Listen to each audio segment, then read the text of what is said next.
Taking Control with Dr. Josh.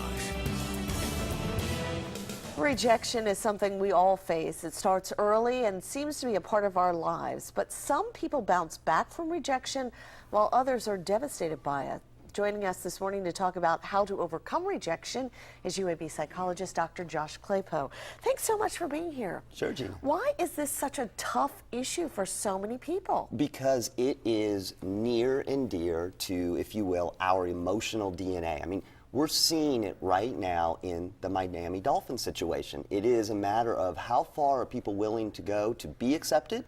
How far are people willing to go to reject and to push out? This is something that we experience sometimes on a daily basis. I mean, if you think about it, our most negative experiences very often have to do with rejection.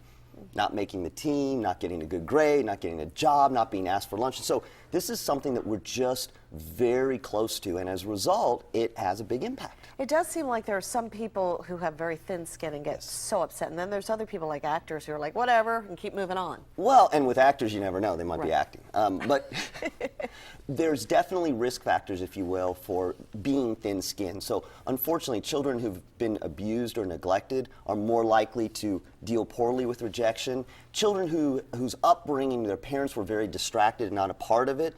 Also, there's even research to suggest that we as a society are becoming more sensitive to it because we're so fragmented now and we don't have tight social bonds.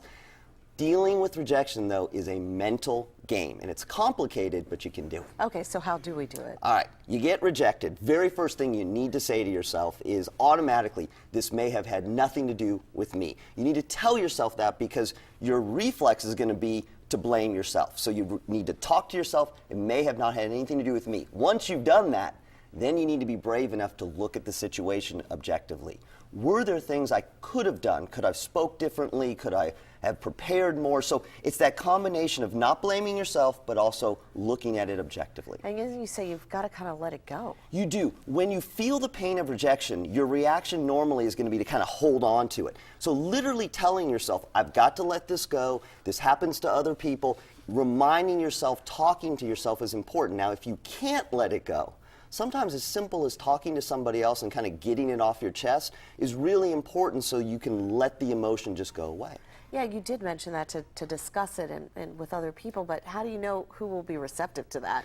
You always start with your family and friends. Start with your family and friends and just let them know that, look, this may have been a minor thing, but I'm just having a hard time dealing with it. And that combination of saying, let it go, and talking to people will actually let the emotion go. All right, great advice, Dr. Josh, as always. Thank you. Thanks, Gina. All right, Jim?